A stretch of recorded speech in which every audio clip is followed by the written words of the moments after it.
उघड्याले होत्या माय 17 गाठी. अरे पोरग झालं साहेबान सुना झाल्या साहेबिनी सांगतात ज्ञानाच्या गोष्टी.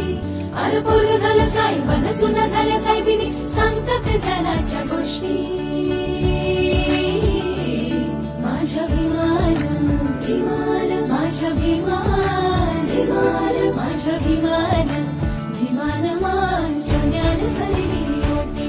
माझ्या भीमान भीमान मान सोन्यान भरली रोटी. हे असाच घास दिला भीमान झकास वाटी वाटी. असाच घास दिला भीमान झकास वाटी वाटी. माझ्या भीमान भीमान माझ्या भीमान भीमान माझ्या भीमान भीमान मान सोन्यान भरली रोटी. माझ्या भीमान भीमान मान सोन्यान भरली